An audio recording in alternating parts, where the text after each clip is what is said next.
Real show, here we go. Real show, here we go. You know that it's gotta be that time, so this is what we chant. What keeps on getting them all amped in advance? Come on. You and I rocking out with Iron Man, F.E. You get the general's point of view on top of Roger's rants. We're never tapping out, we're putting the most minutes in. You already know what that's about, you know that winners win. Crush whatever's on task, check the podcast. It's the champ and the tramp, let the bomb blast.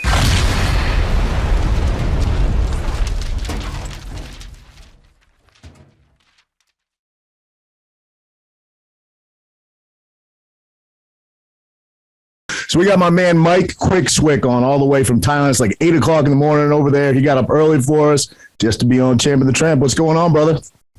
Not much, man. Just trying to look fresh and ready for this. Yeah, I hear you, man. You are looking fresh over there.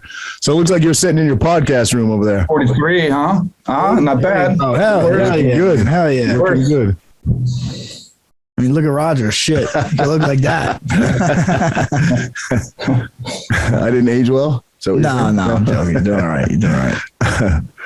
So what's good, my man? Obviously, you got AKA over there in Thailand, and sounds like you got some other endeavors going on now. You wanna fill us in on what's new? It was 17 years ago, man. You debuted on Ultimate Fighter Season 1. It's kind of the murderer's row of fighters on that season, man. There was a lot of big names on that season, and you know, you got your name for a reason, obviously. Mike Quick, I was a huge fan when you came on the scene. Most fights didn't make it out of the first round with you. In the UFC. So yes. Let me get some inspiration to you fellas out there that might not be doing so well and struggling a little bit. Unlike Frankie Edgar being a just phenom from the beginning, I actually was in WC and I'd won a bunch of fights in the WC before I got in the UFC, and I fought Chris Lieben for the championship. And Dana was at that fight, and he was scouting supposedly me and Mike Kyle at that fight for possibly coming in the UFC. Had I won the championship, I would have gotten the UFC. Mike Kyle, same thing, blah, blah, blah. So I got a TKO loss to Lieben. It was early, but it was whatever. I was out, man. I was definitely in La La Land. And you know, Lieben is, you hit him and you rock him, and he's going down, and you come in for the kill, and he's not down. He has enough power to put you completely out, even when he's like rocked. So that was my first big loss. Anyway, I lost right in front of Dana, front row, TKO loss. Then they started auditioning for The Ultimate Fighter Season 1, immediately following that. So I didn't even apply, of course. Just coming off a loss, you know, why would I apply to go in the UFC? You know, I didn't even win that fight in the WC, even though it was a championship fight. So later on, Dana, they were actually having a really hard time finding people to go on the show, which is shocking. But they were having a really hard time finding people to go on this damn show. There was this great opportunity, but nobody knew much about it. And we knew that everything that ever tried to pan out for the UFC, as far as, household name type situation, just failed. You know, that the UFC was putting people on blind date. I remember Josh Thompson went on blind date. He had a girlfriend, and they still put him on blind date, even though he had a girlfriend, just because they wanted the exposure. He didn't mind that much. Yeah, they were just doing anything they could to get exposure. It's just all failing. You know, we were just a bunch of Neanderthals, no education, and just you know, the lowest spectrum of humankind, and that's to people, and then, so they could never really take to us.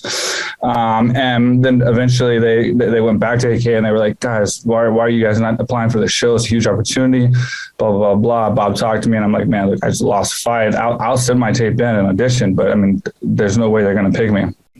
And I sent my tape in. They liked the tape. They liked me or whatever. And they brought me into Vegas. And the only slot available was at 205. And I was a 185 fighter, kind of barely 185. And I said, I'd fight heavyweight to be on the show for sure. I mean, if this means you guys give me an opportunity, I'll do it. Yeah, I'll fight anybody. I don't care. I didn't think I had a chance at all. So I ended up getting on the show, long story short, off of a loss. Which I shouldn't have gotten on the show in the first place, off of a loss. Then, of course, to Stephan Bonner, I lost on the show in the semifinals, even though I was doing a fantastic job in that fight. And Stephan was proved that he is just a full metal dude that's not going to tap. I had him in the tightest guillotine choke I've had anyone in my entire life where they didn't tap. And he caught me at the very end of the round, and I lost on the show. So now here I am. I lost to get on the show. I lost on the show. But we had one more final chance on the finale to have a fight where everybody got to fight. And if you win, you get to stay in the UFC. And if you lose, you're out.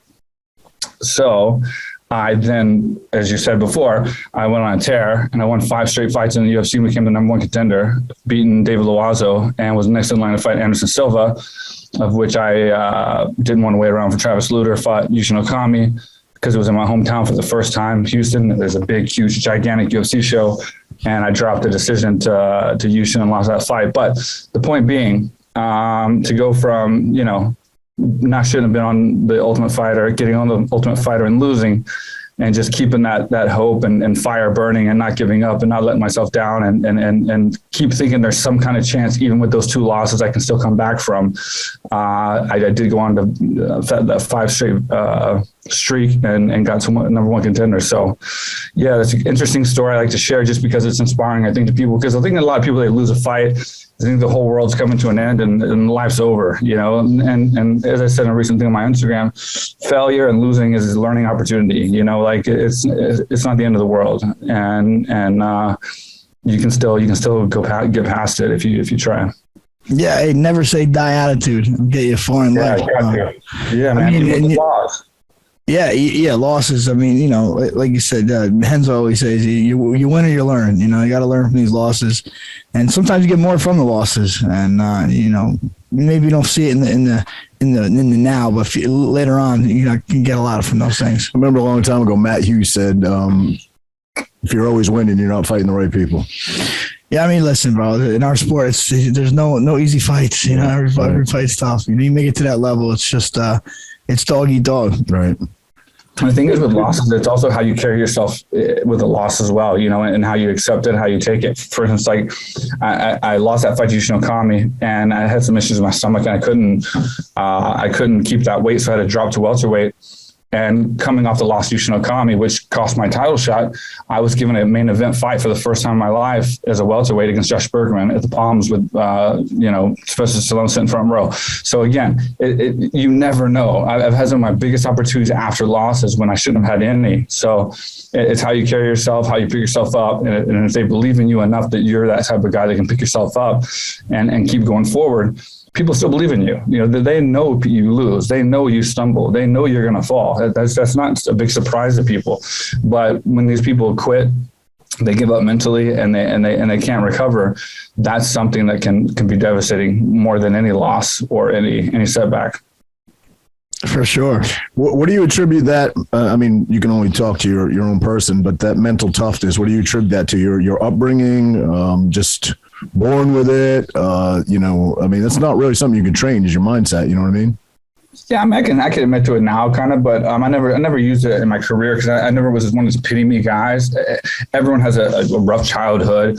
Everybody has these things going on with their lives that they can cry about and do on these countdown shows and get pity for. I never wanted to do that, so I never admitted ever in any countdown show, in the interview, ever my entire career, the real reason what fired me up. But it was, to be completely honest with you, because I just don't care anymore about what I say or what as long as it can inspire or help. The honest truth is my father had committed suicide when I was young. So I was 8 years old and he committed suicide, and they were kind of in a religious family, and I was taught that was weak and you're going to go to hell and it's a negative thing, right? So as a kid, I knew that wasn't a strong thing to do. I acknowledged at that age, man, killing yourself. First of all, he had alcohol problem. He was not abusive. He was not anything dangerous whatsoever. That was his chemical dependence. And that was just his thing. And it was just tough to deal with for my mother in certain times in an argumentative way. But I see that as like a strong, bold, sacrificial move if you decide to do something like that for the reason he did, not a weak move. I mean, how many people can do something like that? And that's the ultimate sacrifice. You gotta have some major strength to take yourself out of this world because you think it's going to be for the better of everybody else. Do you know what I mean? Like, yeah, absolutely. And so at the funeral, it was like, they were just saying all this stuff about going to heaven and everything's great and everything, all this. It was just contradictory. I would rather him say that he was going to hell than he was going to heaven, because it's just like, don't lie to me. Don't bullshit me. Don't tell me that he's going to heaven now all of a sudden and all this. I was really upset about this big contradictory that was happening with like how they were acting all of a sudden when I was going to church with them before, and it was complete opposite.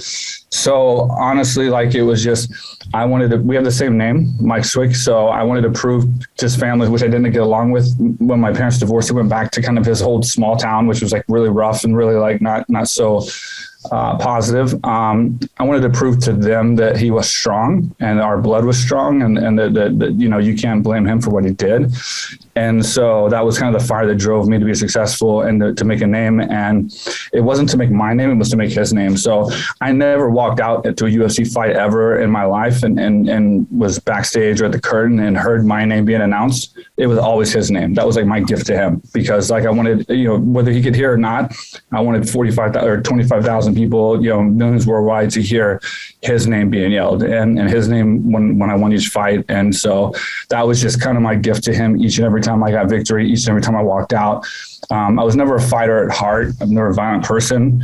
It was always an opportunity for me to get not famous for sure, but just to get an opportunity to get into inner circles in business after fighting that I probably couldn't get in otherwise, and make a career for myself afterwards. I've never been in street fights. I've never been anything like that. It was just a step for me. And there was also the only way I could prove, in my opinion, to be completely strong, if I could dominate in a sport like that and make his name known, that he wasn't strong, that he wasn't weak, and that he was strong. So that was the fire that lit inside me, that you saw when I fought. To be completely honest. That was heavy, man. We've talked about depression down here a number of times, and suicide, and how it doesn't get the attention that it should, you know, especially in these times we're living in now. Everybody's so stressed, and it's a tough enough time just to survive, you know, and you add all these added pressures of the world we live in today, you know, you would think it would be more talked about. So I certainly appreciate you sharing that story, Mike. We had a guest in here, I would call him a friend of the show when we first started, who took his own life, you know, and we think, Frankie and I think that the current times and COVID and lockdowns could have attributed to that, you know, so it's hard enough, man, out there in the world. So, you know, the fact that you draw inspiration from that, you know, is pretty inspiring too. You know, that's just got to be tough. 8 years old, losing your father, and having that be the drive for you to compete, and that's definitely it's pretty wild, man. Yeah. Yeah, and it's so you know, avoidable. It's such small details, such small things you can do. I think two problems is people don't want to jump in and help. They don't believe someone's suicidal when they are. And I think number two is they have an alcohol dependency or a drug dependency or some kind of dependency, and they're getting blamed and put at fault for what they are. And that makes it worse versus accepting the fact that it's a disease, and it's not that they want to be an alcoholic. They want to be a drug addict. They want to have these issues, whatever it could possibly be, and help them. So, you know, I think that many cases of suicide are so preventable. That's preventable. Sorry, if you just kind of act on it. So yeah, nothing I could do to change it. And, you know, you get to that stage in your career when you accomplish a lot and, you know, you've done everything to kind of prove what you started out to prove. And then you're just kind of like, you can't bring him back under any, you know, no matter what you do. And then that's a whole nother depression. You know, you're just like, I can accomplish everything in the world. I could be a champion. I can't bring him back. I traded it all, but right. Either way, it was the best I could do. And I use the negativity as a positive in my life. And it's got me to a way higher point than I could have ever achieved on my own, for sure. Because I was definitely not a fighter as a kid. I mean, you can't bring him back, but that's a great way to honor his name, you know. And like you said, you know, 25,000 fans hearing his name, and that's got to mean something. Yeah, and it was like a big. I mean, it was a grudge to some of the people in his life that blamed him and that weren't so positive, and they didn't treat me very well either. And his side, and it was really nice to get famous and get on TV and have them all of a sudden love me and want to talk to me and reach out to me, and I could just be like, fuck you guys. Yeah. You know, it was a nice feeling also on his behalf to just be like, you know what? Sure. Yeah. Sure. So how do you end up in Phuket, Thailand? What brings you to that neck of the world? I mean, obviously you have your AKA gym you opened there, but how did the transition happen? How do you end up over there? I've been training in Thailand since 1999. But I'd have to always train Muay Thai and then change my stance, change my obviously a lot of things to come back to train MMA because it was just completely opposite. So I'd always thought about kind of building a little small gym or something or doing something in Thailand because I liked it. Then I hit Phuket in 2009 and I was like, man, this is paradise. And every decision I've ever made in my life has been based on passion and freedom. I've never based decisions on money or anything else like that. To me, time is the most important thing in the world. Amen. Freedom is how you can live your life on your own terms is the most important thing to me. I don't want to be, I've turned down jobs and will continue to turn down jobs for any amount of money to have a schedule. Like, I don't want to be on a schedule. I don't want to go to every UFC fight and commentate and have to study all these guys and do all that. Like, I want to be able to be on a boat and chilling in the islands and doing my job passionately, working harder than everybody I know, but doing it from locations that I want to do them from when I want to go, and through my phone and through just having systems built in my businesses from learning business and having them operate themselves where I just have to approve things and make changes and then come in and do work when I want.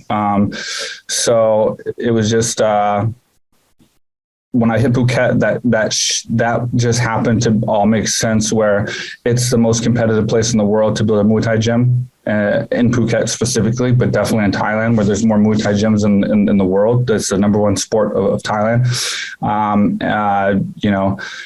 There was everything going against me possible. But what I saw was an opportunity, because when you have something that you're trying to achieve, and when you look at it on paper and every single thing is a negative and every single thing means it's not going to work, if you can, and I always think different. I don't think the same as everyone else. So I can't sleep at nighttime. I analyze, reanalyze, double analyze, triple analyze every single situation and outcome, everything, sort of that's how my brain works. And when I looked at the paper with all these things on it and I just reversed it, and I was just like, if I can make all this stuff make sense and happen, I can do something that's never been done before and be absolutely extraordinary. So when I was having this conversation with Cormier and stuff, he's like, what are you doing? I'm like, I'm building a gym in Thailand. It's going to be awesome. I'm going to live the life of my dreams. And he was just like, man, that makes zero sense.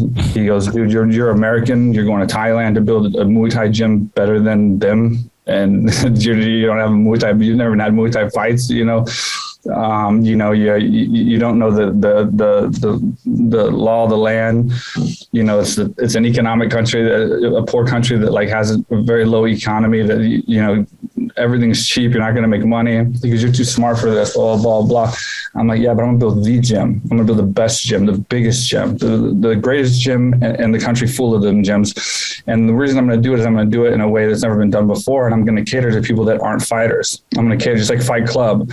I'm going to cater to people who aren't fighters. I'm going to build a sensational Disneyland style 2-acre compound that's like basically like a Disneyland of fighting. It's going to be for everybody. I mean, we have guys coming in that are, 90% of our guests are lawyers, accountants, influencers. They're higher status, and what I ended up doing was what I set out to do. Is I built the largest gym in the world, sports combat gym in the world, the only gym in the world catered to everybody. And it brings in thousands of people a year pre-booked that come to fly into Thailand specifically to train at my gym. None of it makes sense. To build a gym in Thailand and then tell someone, oh no, don't worry, I'm not going to have Thai people train at my gym that don't have any money and can't afford to pay a lot. I'm going to cater to people coming from Europe and coming from America and coming from Australia and charge them 5 times as much as they charge in their own country to train at this gym. And that's how I'm going to be successful. Again, it made no sense to anybody, but it made sense to me. And I failed really, really hard the first time. I lost 6 figures, lost a lot of time. Had to go back and fight DeMarcus Johnson on UFC on Fox 4. Had greedily fought Matt Brown when I shouldn't have on UFC on Fox 5 just because they wanted me to fight one more. And then I had to come back and start again. And I ended up feeling bad once, mediocre once, and then I just used everything that I used or that I failed with and turned that failure into a success, came back bigger and built AK Thailand. Wow. That's amazing, man. So you have a rotating clientele, essentially. It's a lot of people coming from outside, but you host fighters. And I just see wasn't Johnny Walker just over there? Yeah, we're a destination gym.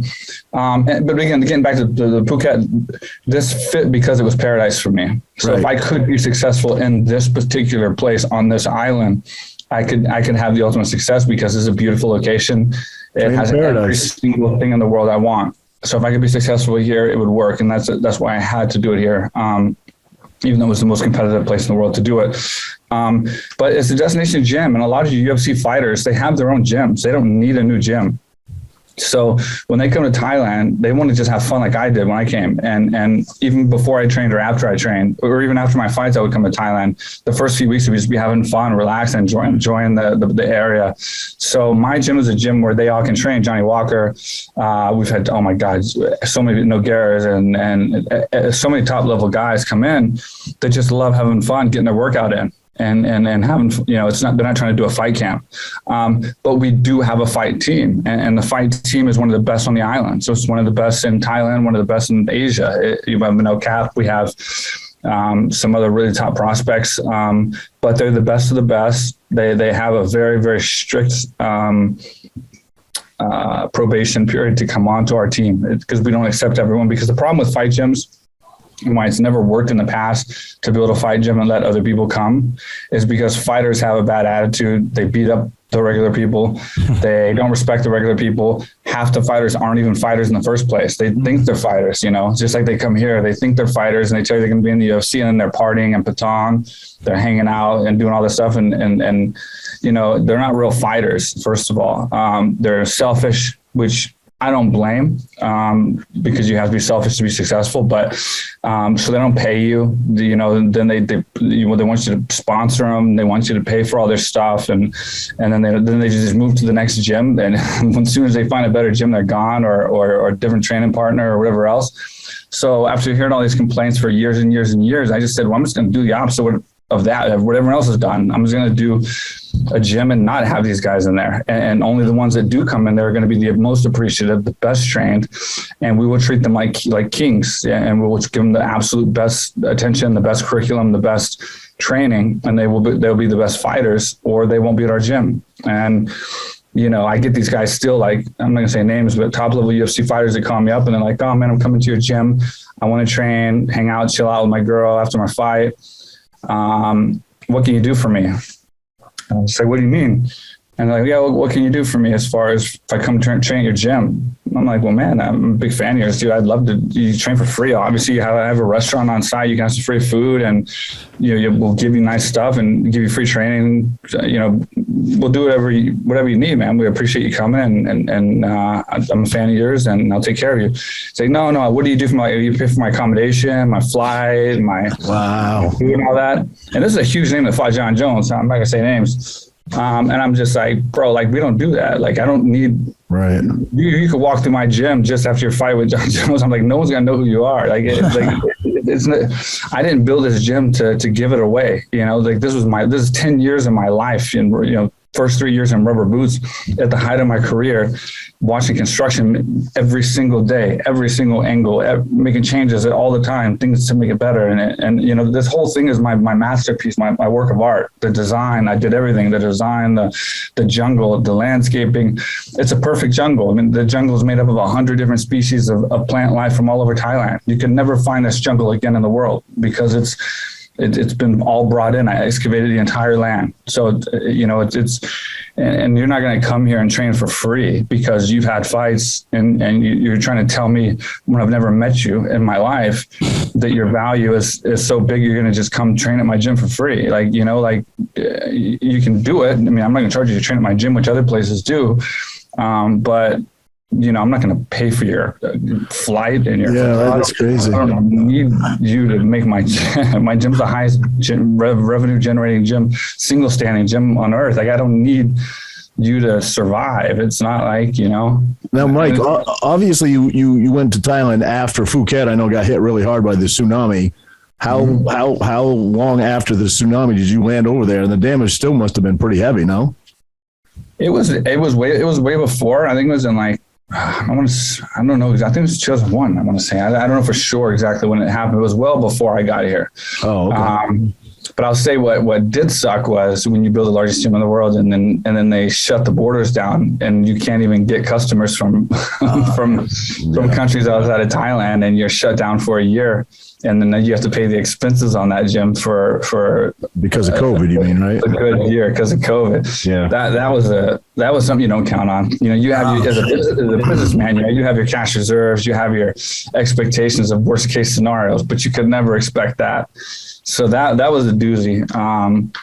And that's why I've ventured into other businesses now that's covering everything, where like I don't even depend on it now. And it's like, if anything ever happens like that again, I wouldn't even be near the stress as I was the first time. Frankie started an OnlyFans. Frankie had to start an OnlyFans. Yeah, dude. Those guys hit me up. And they wanted me to start one. I'm like, yeah, I heard but I heard they're like rebranding or something. They're trying to be like a Cameo.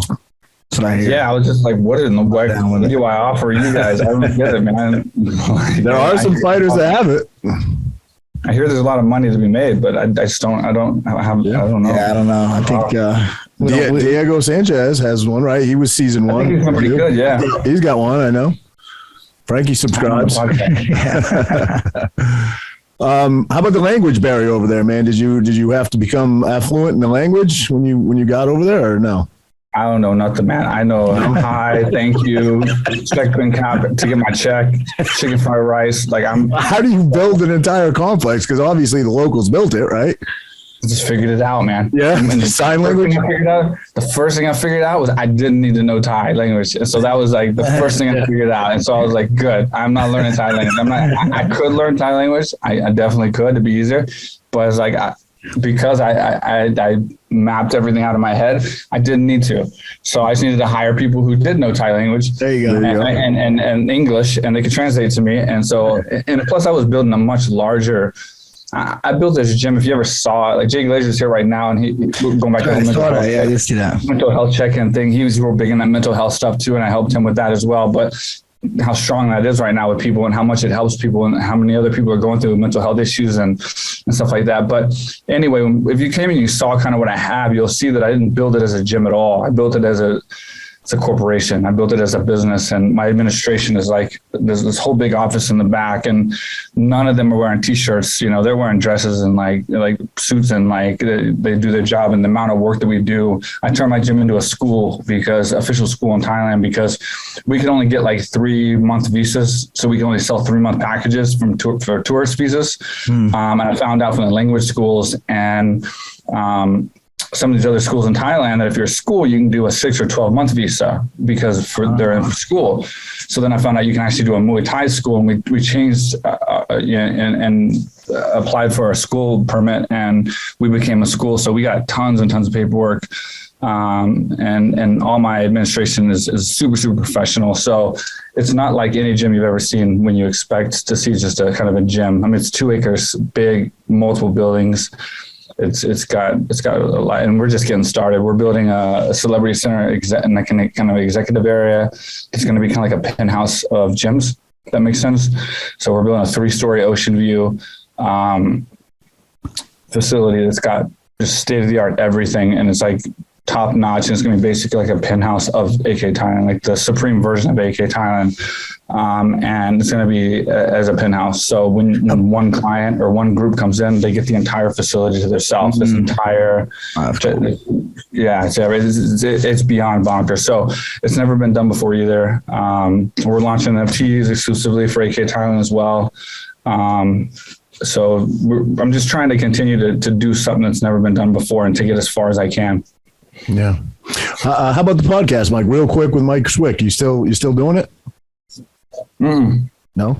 This is my podcast room, but I see it. I recognize the setup in the background. I mean, you're definitely in the podcast room. So Yeah, I just don't have time. It's just the time. I love doing it. I love the interviews. To be 100% honest with you, I'm real big into Dale Carnegie. I don't know if you know, he's a business guy. It's How to Win Friends and Influence People is one of the number one books to read in college for if you study business. And it's all about people skills, how to talk to somebody and pull information or Frankie. Be close to people. Business is all about people. It's all about interacting with people. So the reason I kind of did my podcast, networking, but it's also if people like you and you can get along with people and you can relate to people and you're comfortable with people, they will do more with you than they will if they can't. And so a big reason I started my podcast and did 150 plus interviews with high level people that I've met, that I haven't met, that are whatever, is to make myself very familiar with that and practice that, because I wanted to be able to pull information like a journalist, but make it seem like a casual conversation and flow and make people happy and make people seem like we're just having a great time and be able to control that aspect. So it was fun. I got to meet a lot of cool people and talk to a bunch of cool people I don't get to talk to very often because I'm out of the fight world here, kind of. But it was also just more experience talking to people and gaining information and getting them to talk to me because they want to, not because I'm forcing them to. Sure. And that's translated into business very well. So yeah, that mission's kind of over, but I still enjoy doing the podcast. I just don't have the time. I'm working on multiple companies right now, and I'm just like, it's like a 24/7 thing with my businesses. Yeah, man. I mean, I would only ask this because it's been in the news. You've talked about it. I know you've posted about it, but you've had some health issues lately. You want to expand on that and tell us how you're doing? Yeah, I got diagnosed with stage 4 leukemia. It was fun. Back in February, right? Actually was the first diagnosis was in January for cancer, and then the diagnosis just kept changing. But luckily, it was curable. And from the first month, I starved myself 50 pounds, water fasting before I ever went to the hospital. And then I went through chemo and stuck to a plant-based diet. And I've been on a plant-based diet for like 9 months now, almost, or ever since January, 8 months maybe, and no sugar at all, except for my birthday, my recent birthday party. And it's changed my life, made me more healthy. And yeah, so I killed 95% of the cancer in my body in the first month. And then I did a whole nother week, which was double time every 12 hours. And I haven't tested myself again since, but I assume it's got to be very, very low, if any at all, if I killed 95% the first time. Is that by keeping your body in an alkaline state? Isn't that what they say? Right? Yeah, 100% alkaline. Like I put nothing in my body that cancer can eat. So it can't technically really survive, more or less multiply and take over my body. I mean, you said you did a water fast. How long did you do that for?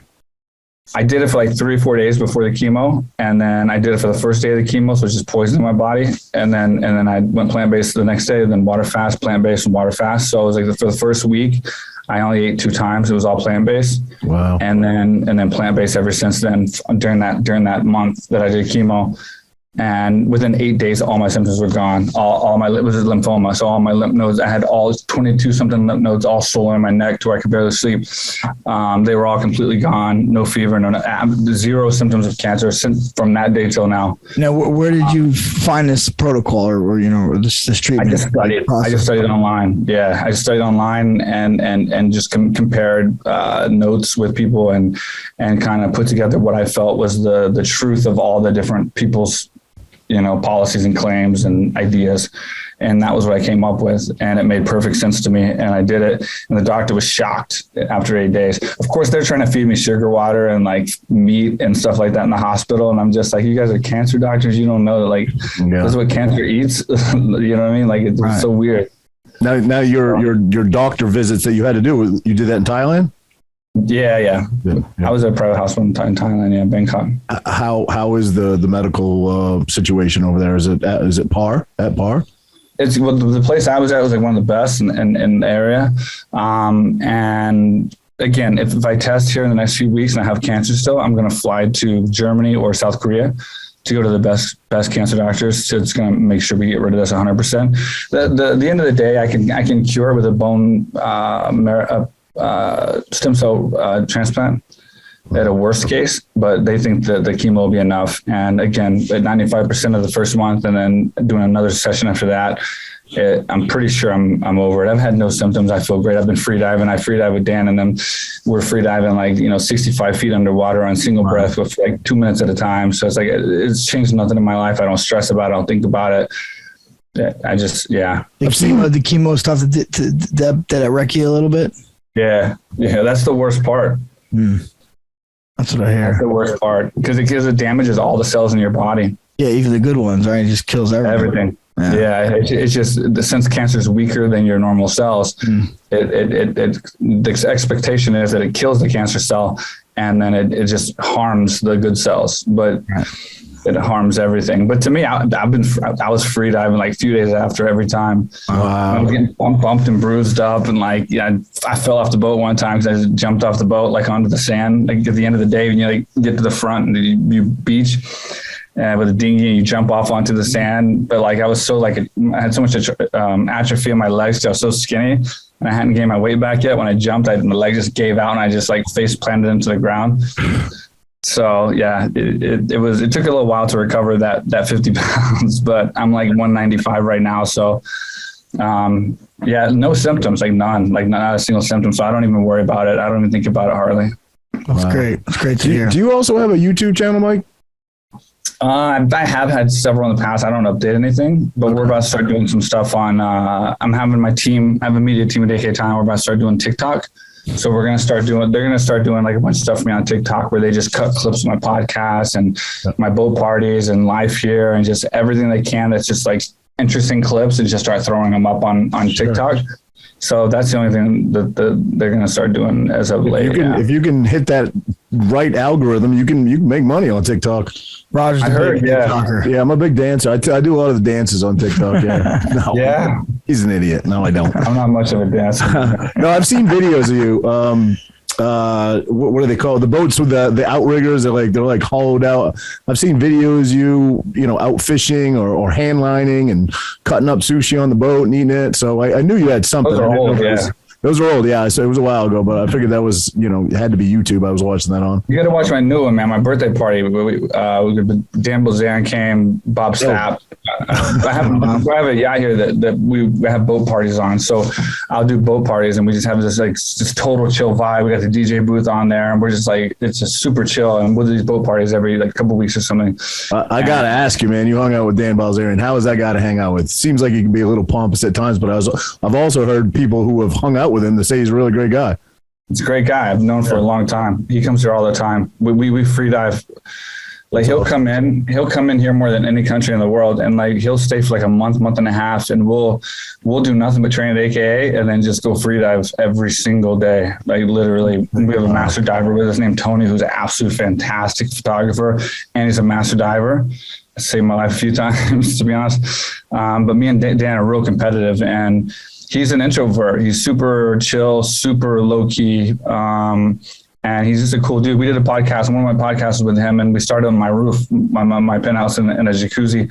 And he made it an ice bath because he does ice baths all the time. So we brought in all these huge bricks of ice. So if you look at my podcast with Dan, it's the whole first 15 minutes started out with us in the ice bath. And apparently we stayed way too long because we could hardly talk for 15 minutes once we got downstairs. It's a long time in an ice bath, man. 15 minutes. Yeah, it was but to be in an ice bath with Dan was interesting. But yeah, it took a while, but it was cool to have a party like that and have guys legends like Bob Sapp at your party, that you looked up to and you're coming up to as the first $1 million baby in MMA.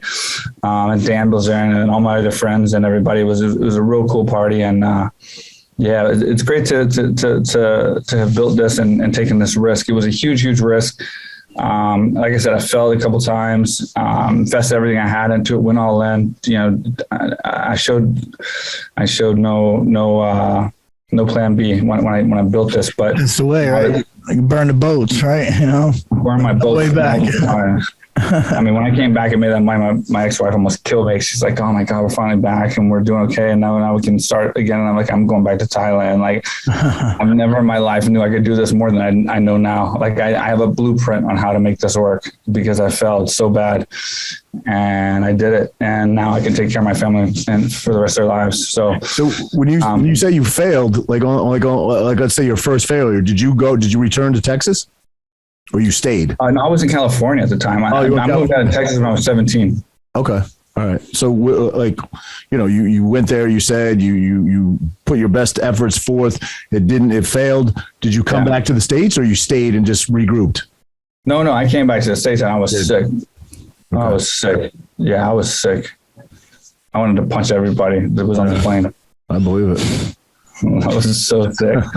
I was like, that was like the worst sickness of my life. Cause I'd already talked to people, and like, oh, you're going to build a gym in Thailand. That's so stupid. That makes no sense. You're going to a country with most gyms in the world. You're not Thai. It's a low economy. You're going to fly people into a place with, and then the land I got was in the jungle with no access road, no water, no electricity, no way to find it. I had to build the road. I had to put the transformers up. I had to help the whole neighborhood. So it's like it made no sense, and they were right when I came home and I was an idiot. And so I know I'm not an idiot, and I know I'm smarter than what they think. And so that it really bothered me because like I failed and I couldn't wait to get back and like show them that, what I'm going to do to this to a level that you're not going to believe. And I think having this birthday party with, on the yacht with Dan Bilzerian and Bob Sapp and everybody, people can kind of slowly understand like, okay, maybe he was right about this whole thing. The gym's packed right now in the lowest season, the lowest month of the lowest season. There's a cult following follows the gym, and it's like Fight Club. It's just regular people, man. Like they come in here and they're fucking savages, dude. We have actors, we have influencers, we have executives, speakers, entrepreneurs, businessmen, and they just all come in and they're just fucking savage. They train hard. They beat the shit out of each other when they're sparring. And it's just like accountant versus crypto guy or lawyer, and they're beating the shit out of each other. Then they go to the stadiums, bro, and then we literally, like if you look at our video on Instagram, our tourists and our everyday people there makes fun of because we're not a real fight gym because we make money. We're beating up all the fighters around Phuket. Like we fight like fighters that are at the same level, but on a lower level, not the same level because they're trying to be fighters. And we still win. It's absolutely bonkers. It's so funny. That's great. Yeah. Is that a huge? I mean, outside of what you do, outside of your gym, that's a really sought after destination for tourists? No, is it not? The beaches. That's why I want to be here. Yeah, that's why this had to be the place, and it just happened to be the mecca of fighting in the world. There's more gyms on this island, probably 60 gyms on this island. Wow. And we what's the acreage of Thailand? It's not very big, right? I don't know. Square miles, I guess I should say, not acres. I don't know. But Phuket's pretty damn big, but it's the mecca. And I always knew that once I came in 2009, there was so many gyms and there's another super gym here as well. And so it was like another big gym. All of them fighter based, but nonetheless, it was the most competitive place in the world. And I had to convince them that I was building a fight gym for 4 years, something like that, before I could change, because I didn't want anyone to take my idea. And I knew that catering to everybody was going to be the way to make money and be an entrepreneur about it. Cause I don't really care about training people. I feel like I can train people better than I can fight. But my passion's not in it. My passion wasn't even at fighting. It was just in being successful and accomplishing my goal that I needed to accomplish. I'm not a fighting person. I'm not I don't want to sit and hold pads for people. I love watching them win. I love being in their corner. I'm a strategist, so I love thinking about the fights, helping them prepare for fights. I love it to a passion. But as far as like having a fight gym that's just a fight gym only, it's not for me. It wasn't, the passion wasn't there. But to have like people coming from all over the world, and I meet new people every day with different stories, different successes, different backgrounds, and then watch them obtain their success at my gym, be it losing weight, be it having fun, be it taking a fight, be it gaining an experience. To me, that's just as big as winning a fight. I love seeing it. I love being around it. It's just such a great atmosphere, such a great environment. Everyone's so positive. So it's amazing. It's an amazing gym to be at, and it's for everyone. So like UFC fighters can come in and there's no competition between us and their gym or anything. And it's not like they're cheating on their gym. We're the Disneyland of fighting, man. Come in, have a good time. And I'll show you the greatest time of your life. Jake Glazer doesn't want to leave right now. He's got the NFL and Fox calling him and he doesn't want to leave, dude. Cause I put him up Sri Panwa, my friend's resort, is the best resort on the island. And he's training at AK Thailand and I'm showing him all around and they went on him on the boat and he went out and did all that. And they don't want to leave, so it's like they understand. And it's just, it's just a life. It's the exact life that I tried to set up for myself 20 years ago. And I'm happy that I worked for it and didn't give up. And I wouldn't trade it for anything, man, honestly. That's amazing. You took care of my buddy. He went out there a while back, a few years back, and said he loved it. So it was amazing. Yeah, man, we take care of everyone, man. Who was that? We know everybody's name. Oh, okay. Yeah. Okay. And Jay Glazer, he's from this area. He's from Jersey. Tell him we said what's up, man. He's the man. He's still here right now. I think he's going to leave. I think he's leaving in a couple of days. But, yeah, he's loving it, man. He's it's fun. See, Jay's a great example because Jay came in and, he was I don't know what he was expecting, but to see the transition of how excited he got every day and how excited he was. He's texting me every time something happens at Supanmo or when we're not together or things that we do together. It's just like the excitement is just, he just exuberates this excitement. It's just, it's so awesome because it's just like, I told you, man, this place is awesome. I was like, dude, you don't understand. This place is just shit, man. I'm going to live here. Yeah, we got to make it out, Raj. Oh yeah, man. I'd love to go. Shit. It's a different life. Man. It's really cool. So you're 12 hours different than us. You got up this morning just to do the podcast. Yeah, like I said, I'm doing other businesses, so I got stuff going on at nighttime, and but it's fine. Like I said, I'm on my own schedule, so at the end of the day, I can always change or move things around.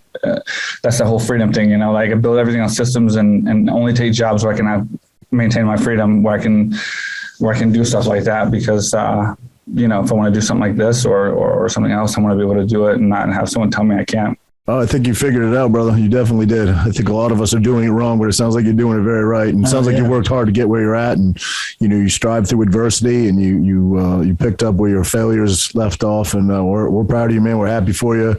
We'd love to come out someday if you're ever stateside. You're on the East Coast. You want to come sit on the couch, man. You're more than welcome to come in person. So I'm happy you're doing well. No, y'all are doing great too, man. It's just what you want, It's just what you want in life. You guys are doing fantastic.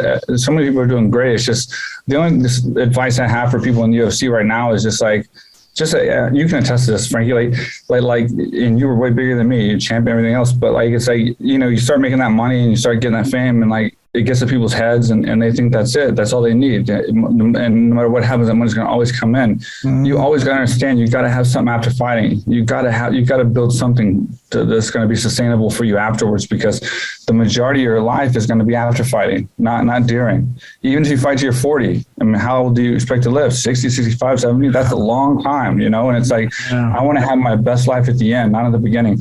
I could give a shit less what I did 20 years ago, 10 years ago, 5 years ago. I don't care. I really don't even care. I care about what I'm doing right now and what I'm doing tomorrow and at this point in my life. So sacrifice and prepare. It'd be my advice to anyone out there. And you guys are doing great and other people are doing great. And it's kind of what you want to do. For me, this is what I wanted to do. I wanted to come and have this life, and I couldn't do it in America. And people put boundaries on things. They put people on pedestals, and they take orders from people they shouldn't, and they feel like they're less people than other people because their celebrity status or their influence or whatever, or their policemen, or whatever the case. It's like they let people make themselves inferior, and it's like if you can't get the life that you want in America, move, go where you can. If someone's telling you something that you don't want to hear, fuck them. Go do your shit. This is your world, just like theirs. America is nothing but a corporation with a monopoly. It has a military. Big deal. That's all it is. It's a company that has a monopoly of the military. Therefore, it can enforce violence and make you do what it wants. Yeah. Right? Yep. Thailand's different. It's similar but different. So it's like if you can't get what you want, if you write down what you want in life and how you want to spend your life and what you want to do, make your path to do it, and don't put anyone in front of it that can stop you, and don't put anything in front of it, because this world is anyone's as much as anyone else's, you know? And so that'd be my advice to people, because I don't listen to anybody. I do what I maybe I show them respect, but I don't listen to anyone tell me what to do or try to direct my life. You know, I spent a big regret I have is trying to carry people up with me that didn't want me up there in the first place.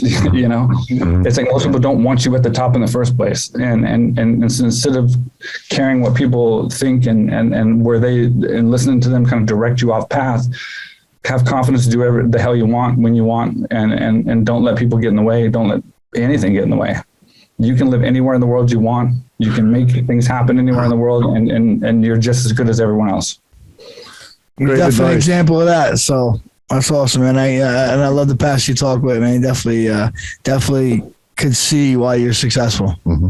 Thank you, man. I appreciate you, brother. Yeah, I think that's some great advice. Funny you talked about life after fighting. This guy over here didn't even do it on our show, but just announced that he's, I don't know if you heard, but he's going to take his last retirement fight. So we haven't even talked about that yet. Yeah. One more go. Get one more go in November, most likely. So Frankie's one of my favorite, man. Always has been. Thank you, brother. Thank you. I'm actually heading out to San Jose this weekekend. Yeah? Yeah. I'm heading out to Thompson's having like a grand open at UFC gym. Oh, cool. Yeah. So we'll go check him out. Nice. Give everybody my warm regards. Absolutely. I haven't been home in a while. I've been kind of stuck here with all this other stuff, but I'll be getting home soon. So, yeah. Where can everybody catch you? Twitter, Instagram, website. Or if somebody wants to come visit your gym, how would they go about doing that? The biggest thing is akthailand.com or akthailand.com or at akthailand on Instagram. So, yeah, that's the main thing. I'm in the shadows, except my Instagram at Mike_Swick. But aside from that, I'm in the shadows and just chilling and enjoying life and running business. Like I said, I'm running multiple things right now. I got in the tech space, own a tech company, and like that's my new challenge, is proving myself in a space that's different than anything to do with fighting. And we've had a lot of success so far, and we're working on doing a lot of other things. I'm working with some very interesting people and talking to the very interesting people like Jay Park. It's incredible talking to him on a daily basis. The guy mentored Steve Jobs. He's one of the top crypto guys in the world, multi-billionaire. And to be in a position where I get to talk to him every day and share ideas and work on things is incredible. So I'm trying to venture out in this tech space that's booming right now with NFTs and metaverse and tokenomics and tokens and crypto and stuff like that, especially now that it's down. I mean, it's got one place to go. It's going to be a huge boom. There's a lot of money to be made right now in the next few years. So that's taken up a lot of my time, just because I want to capture this opportunity. Yeah, it's exciting times and all that stuff. A little unknown to us. We're learning. Yeah, we're just dabbling in it ourselves, but it's such an unknown thing. You got to do your homework and stay up on it. But we wish you well, Mike. Man, it was a pleasure and an honor to speak with you. Appreciate it. Ultimate Fighter 1 alum. You don't get to talk to you guys every day, so it was very cool. Appreciate you, brother. Hell yeah, Mike. Best of luck with everything, and thanks for waking up this morning for us. Yeah, man. Have a good day, brother. I appreciate you guys. Take care, Mike. Take care, bro. Later, bro. See you, man.